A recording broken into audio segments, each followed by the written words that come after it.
The news keeps getting brighter for Ben Hammond, a URI signee. He just won, get this, the Melo Classic MVP. That's right, it's Carmelo Anthony's tournament. Now, Hammond is going to University of Rhode Island in the fall. He's a 5'11", three-star guard. He plays for Paul VI, the second-ranked team in the nation. The teammates he has are all P5, P6, the Dukes, and all these other great schools, Michigan's. Well, today I have Derrick Almond with me.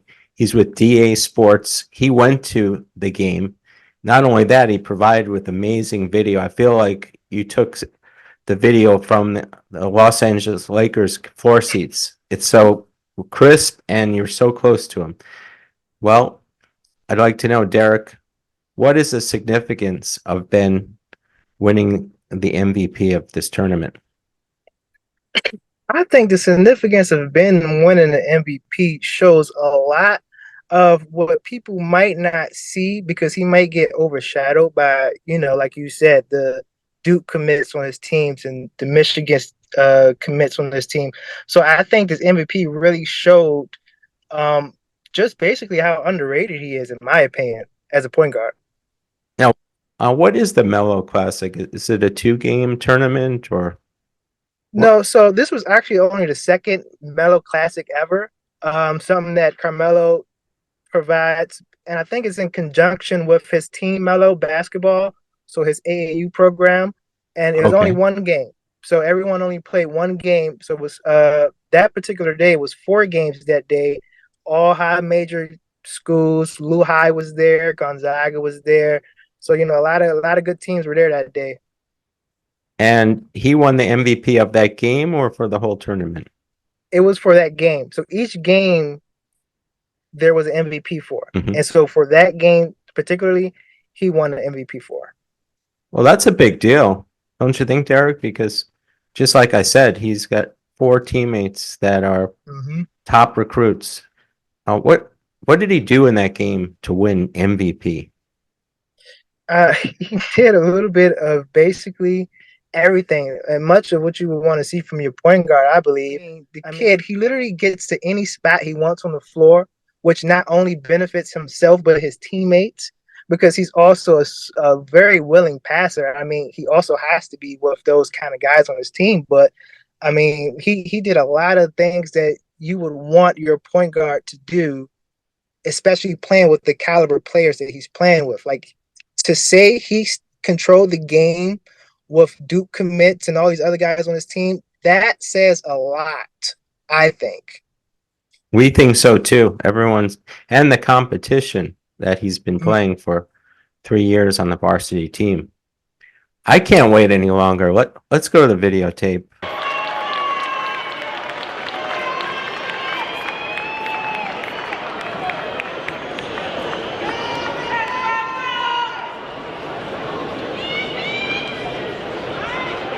What do you think of Carmelo's get up there? You like it?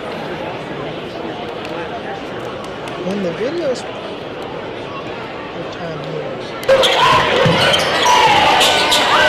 that's exactly what I'm talking about. With I say his floater is perfect arch. It's amazing. Yeah, I saw that too, and that will come in handy at Rhode Island against the Atlantic 10 opponents. 100%.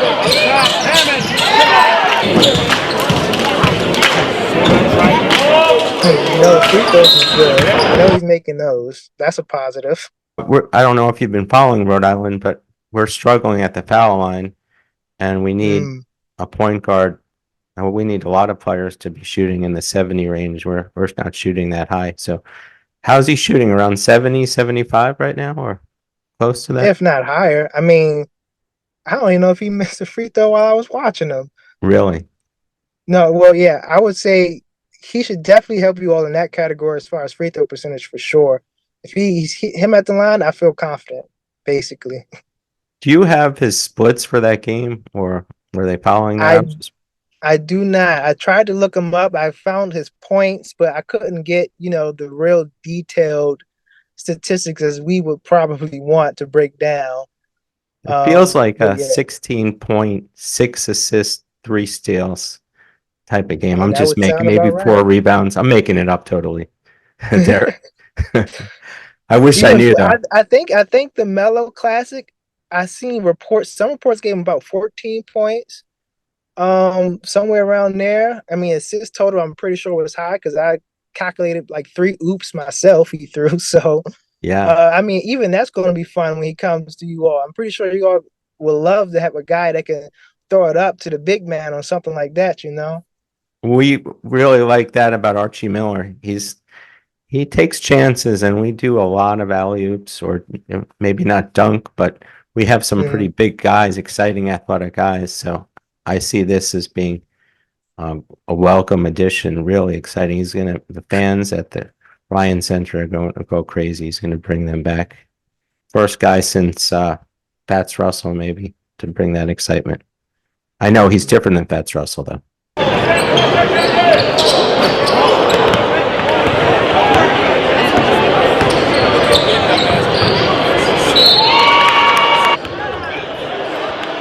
Look at the defense.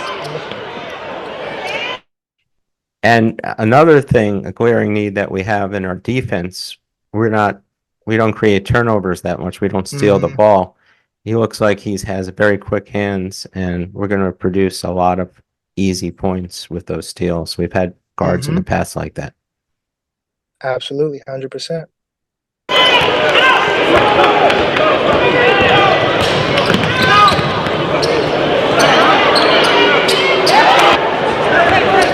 You're gonna see a lot of getting into the middle, kickouts.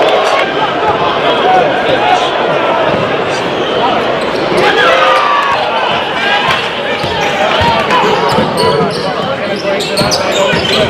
Oh my goodness.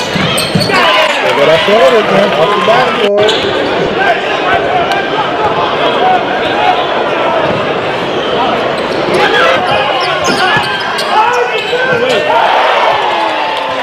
I don't know if people understand how that is not the easiest pass in the world to make. Let us know about that. Tell me about that. It looks so easy. He makes it It look so looks so easy, easy doesn't because he? maybe those guys are one day going to be professionals. But man, he threw that thing when he threw it. I was just like, where's he throwing it to?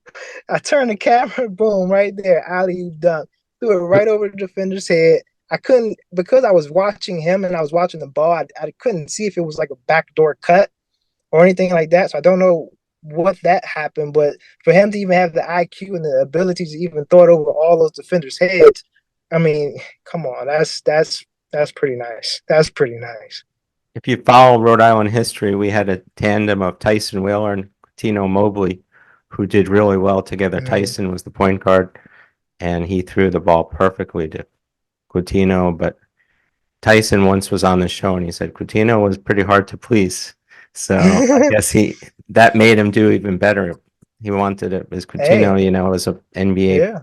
pro for 11 years, one of the top shooters in the NBA.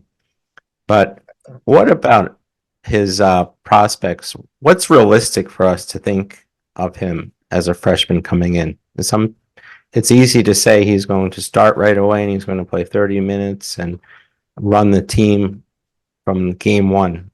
Is that a possibility, or is there a learning curve, as I was indicating before?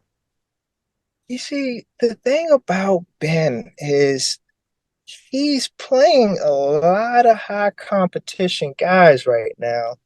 Like they're playing in a lot of nice tournaments that are featuring a lot of the top ranked teams in the nation, and they're holding their own. And I don't know if you watched the game versus Mount Verde, but they had a fighting chance in that game. So I say that to say the way Ben's play style is, the way he's able to pace himself, the way he's able to get his teammates involved, I think he could start. And I think he can make an impact. Now, I don't know if you're going to get like high volume scoring. I don't know. I think maybe I want to say maybe that might be the learning curve. If scoring on them guys that are, faster, taller, athletic, even more than the top division guys that they're playing right now, because those guys are still, D1, all those other things. So I think realistically,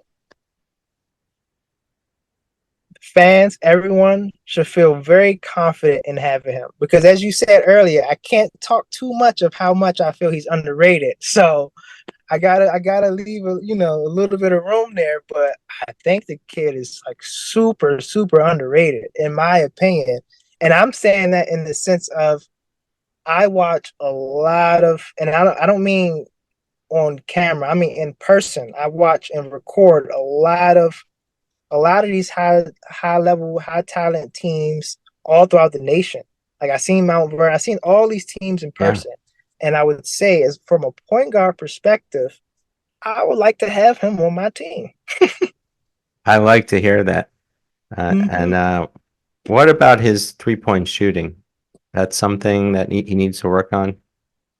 Some people I feel don't like that would be an issue at first, and he has to develop it more. Or I is he don't gonna? know. I don't know if it's a issue. It's just more so maybe he just gotta actually take the shots. Wow. And I think if him, the coaches or whatnot feel that's what's needed from him, I do think he can do that though. He reminds me of one of those players that if this is what needs to be done to win, I can do that. That's the type of player he reminds me of. Now, aside from the stuff like get grabbing all of the rebounds and all of that stuff, as far as the actual things that he can control as a point guard, let's say in any different scenario or different situation throughout the game, he can adjust, he can adapt. If he needs to do this, he can do that. If he needs to do this quarter, he can do that.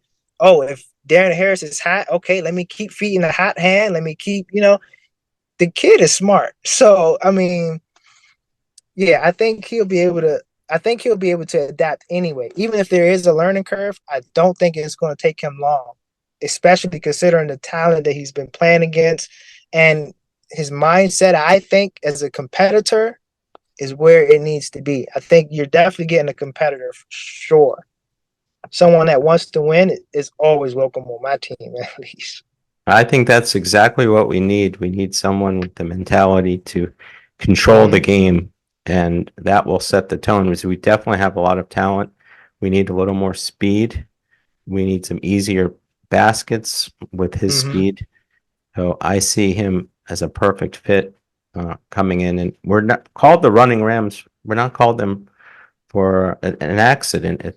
We've been known to that. Right. We're not running this year, and Archie Miller, the coach, understands the team he has, and he's decided Mm-hmm. to play with his strengths. But the players that we're recruiting, I think we will start running, and it starts with Ben with that. Before we go, I have a question. I heard some people bantering around about, do you think Paul the Sixth, if they played a game against University of Rhode Island right now, who would win the game? Look at that smile. I am so glad I Because asked you that question.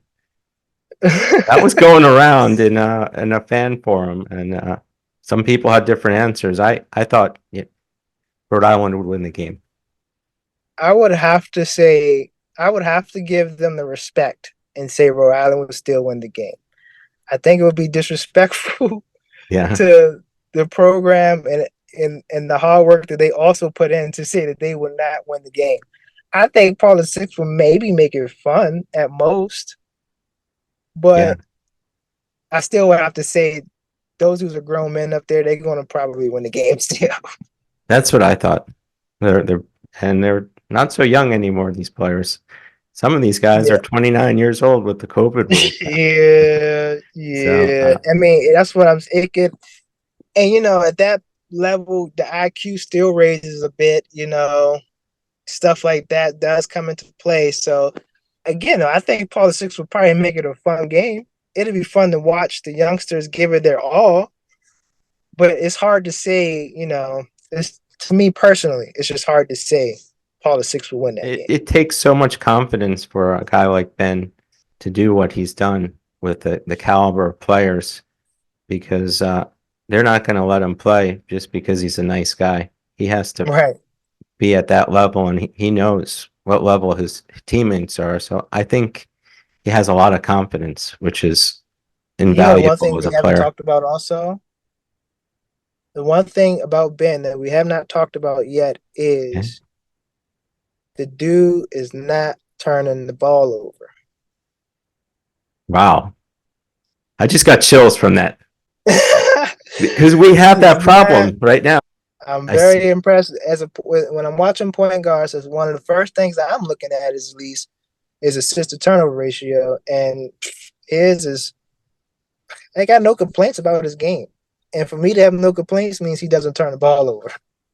Well, I'm seeing all kinds of things. I'm not mentioning names, but one of the things when a point guard is dribbling the ball up court and they're not aware of a player behind them and they swipe the ball from them. Ben Hammond won't do that, will he? Nah, Ben is good. I'm telling you, his IQ is. He's going to show. He's Okay. going to show the world. His IQ is where it needs to be, and it's only going to get better. Anything you want to tell us about your company while you're here? I want to give you a plug for coming in, and we really appreciate you have coming in today. And the video quality is just phenomenal. Oh man, I You can, appreciate that. Well, I'll just keep it real simple and short. uh-huh. DeeAyy Sports on everything: Instagram, Twitter, YouTube. I think Instagram is my biggest platform, but yeah, come check me out, man. We It was will. this was so much fun. You actually got me wanting to get into this stuff a little bit more now. This is actually pretty fun. Oh, well, I hope you do because your product is phenomenal. And once Oh, I again, Derrick, appreciate that. thanks for coming. Let's stay in touch. We still have a few more Yes, sir. games, Yes, and sir. great having you today. Thank you so much, Scott. Have a nice one. You too.